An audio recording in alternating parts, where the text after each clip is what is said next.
everyone, Jessica here. You've no doubt noticed that we in the Western world are in the midst of having lots of discussions about race and racism. Specifically, I'm talking about the Black Lives Matter movement and the protests that sprang up in the United States and around the world after George Floyd became yet another of many, many Black Americans to be murdered by police officers. As a white woman who never has and never will experience racism, I haven't felt entirely comfortable jumping fully into the conversation. This moment is not about white people or our feelings, and we shouldn't try to make it about us. Black, Indigenous, and people of color, their voices need to be heard and prioritized when discussing issues of systemic and cultural and structural racism.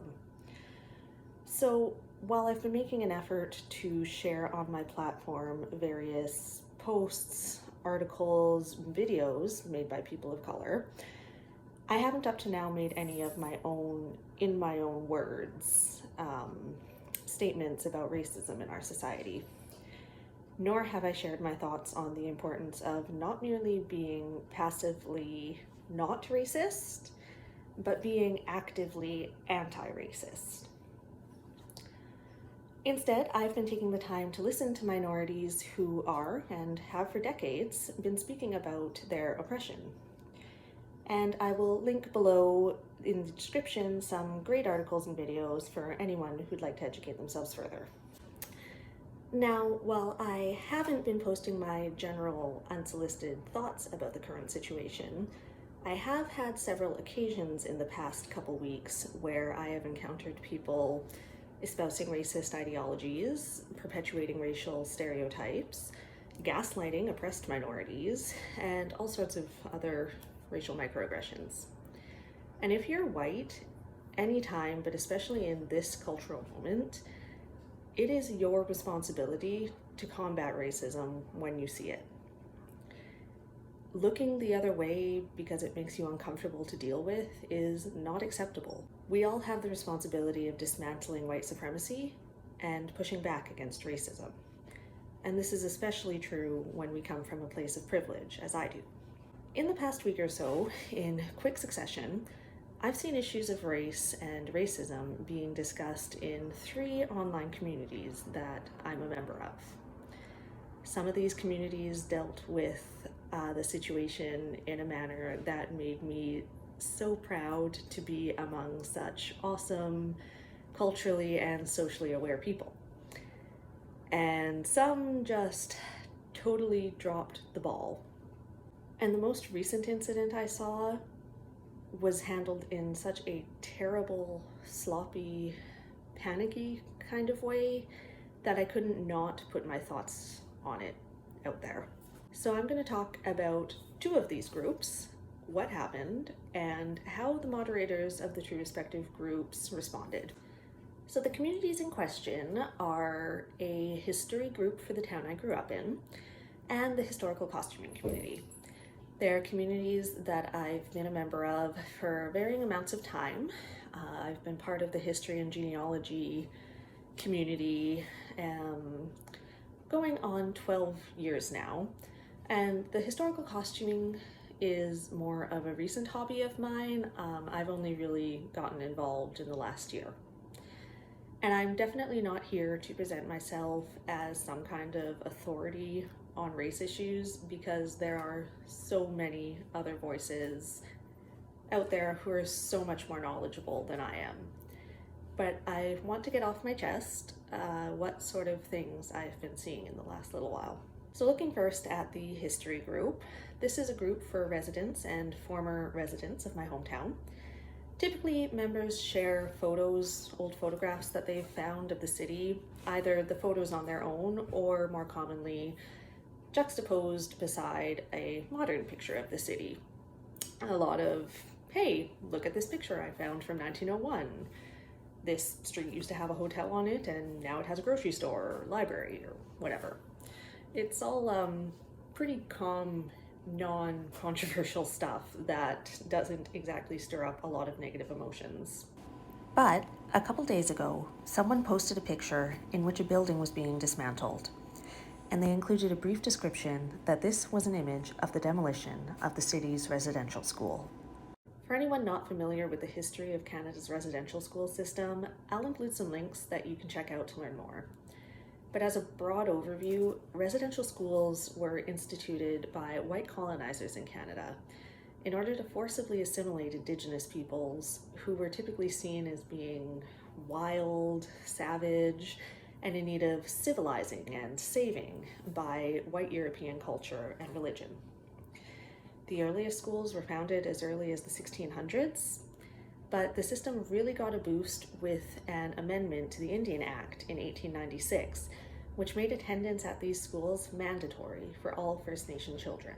These schools were often located long distances from the communities that the children came from. And this was an intentional decision designed to minimize the cultural influence that parents and other family members could have on the children. Speaking their own language, practicing their own religion was strictly forbidden. And the harsh punishments, poor nutrition, abuse, neglect, medical neglect, substandard education at these schools are well documented.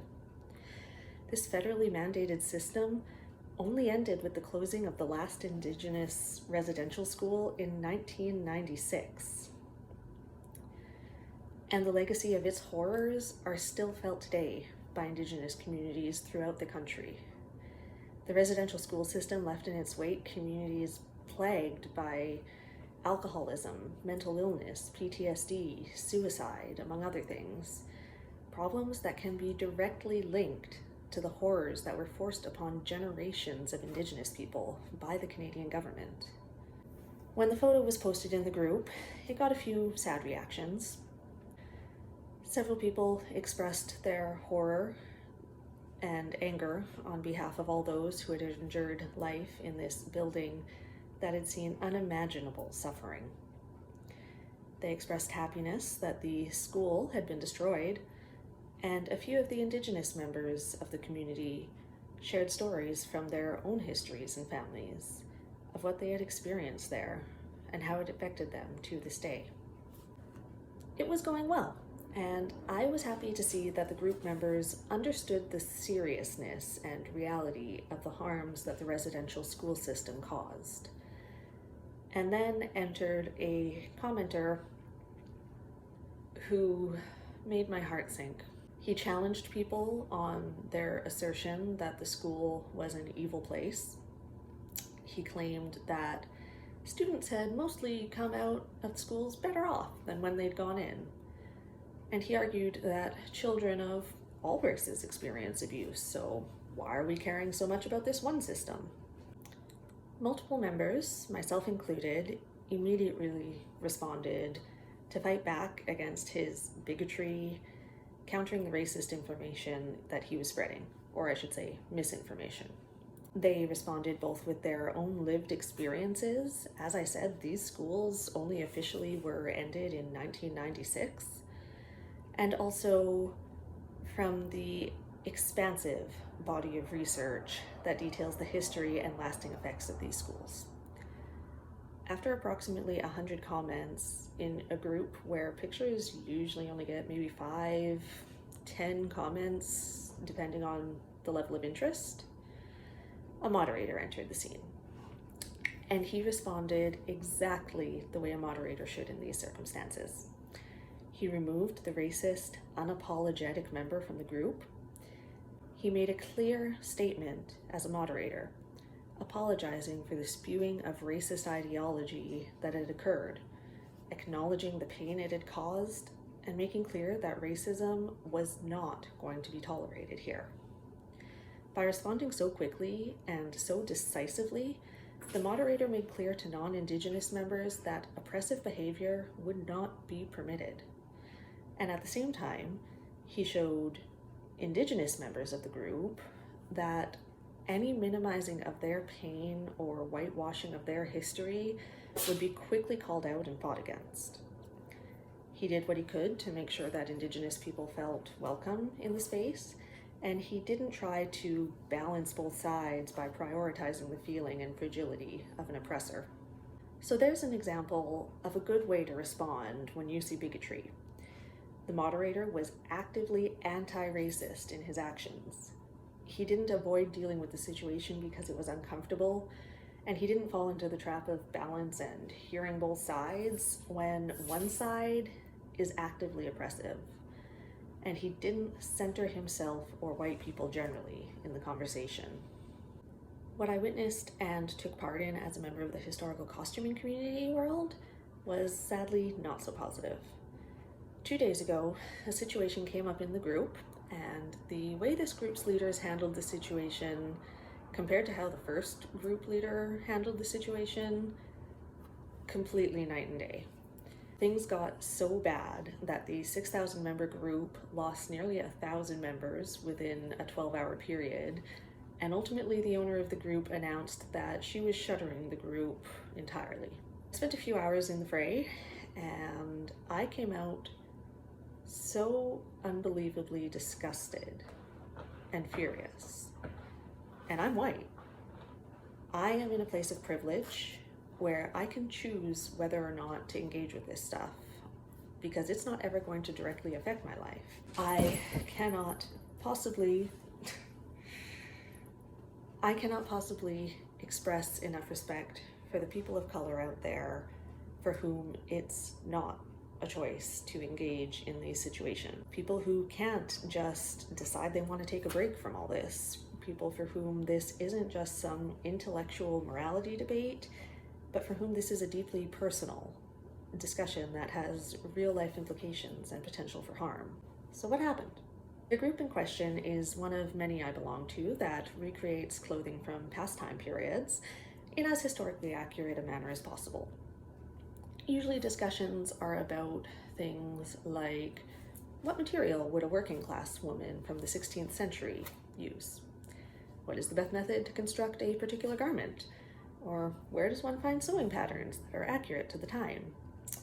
The group explicitly has a rule against discussing politics, and I would assume that this rule was meant to avoid the kind of dumpster fire that ended up happening Friday night.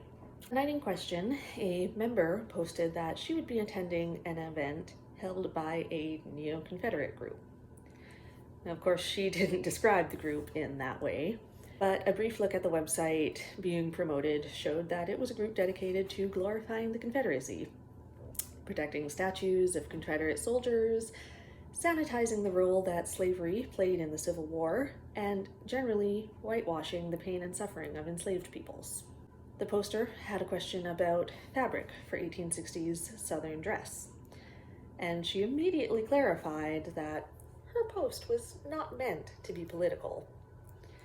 A few people pointed out that this was a racist neo-Confederacy group, and that promoting such an organization was indeed a political statement. So how did moderators respond? They deleted the comments pointing out the extremely racist ideology of the group that was being promoted. They left up the post that promoted the organization and left one simple comment. Admin here. Any comments regarding political stances will be removed from this post. Thanks for being kind. Smiley face. I shouldn't have to say this, but when a moderator announces that there will be no politics on a page, but then deletes anyone pointing out the racist ideology of a post while leaving up the racist post in question, well, at the very least, that's going to raise a lot of eyebrows and be cause to wonder where the moderator's sympathies lie. And sure enough, members were enraged, myself included, but lots of people. Droves of people started commenting on the horrific decision of the moderators to prioritize white fragility over taking a stand against a neo-Confederate group. They demanded to know why the promotion of a pro-Confederacy group had been left up as not political, while criticisms of the group were apparently out of bounds. Thread after thread after thread of new posts were popping up, all of people demanding better from the moderators, threatening that if the moderators couldn't even bring themselves to make a simple statement that hate was unwelcome, then they would be leaving. Other members came to the defense of the original post, completely missing the point by asking, what's wrong with dressing in Civil War era clothing? And the answer is nothing, but simply wearing dress of the period was not the issue. Promoting a modern political group with the goal of reviving the values of the Confederacy, that was a problem. This went on for hours, and the moderation choices only got worse from there. Members divided into camps, with some needlessly defending their right to wear hoop skirts and bonnets, and downplaying the inherent racism you have in supporting the Confederacy. The other camp insisted that the Confederacy was at its core a terrible piece of American history, and that glorifying it in any way was indeed racist. When the moderators finally stepped in a second time, it was with an admonishment to the group to stop talking about the major hurt that had been caused by the original post and contributed to by the moderator, who initially responded. Instead, the group was instructed to go back to discussing fabric and fashion. Dear members, there is no history without speaking about the different sides, the good and the bad. But that's not the goal here. Here, we speak about costuming and how to make your historical costume better. Sometimes, context is needed to do so. Period. Framing the original post as just providing context, implying that there are good and bad sides to the Confederacy, and lecturing members that they should just shut up and focus on their costumes rather than fight against racism. Yeah, so that happened. And then all of the threads where people were discussing these issues were quickly locked and deleted from the page, with no statement as to why they had disappeared. Predictably, that started yet another wave of resignations from the group and multiple threads with people enraged at the erasure. People had for hours been making the effort to stand against racism and put a lot of thought into explaining what was problematic about the situation. And then the moderators make a post about there being two sides and they delete everything. Maybe it wasn't intentional, but to many of us in the group, this seemed like an effort to sweep everything under the rug. With all the posts and comments deleted, there's no sign left that anything had happened at all. Certainly no reason to criticize the moderators. There's no racism here. In the face of the criticism about deleting the posts, all the posts went back up. The moderators put out a second response to everything that had happened, and I will give credit, it was a thoughtful, respectful, and firmly anti-racist post.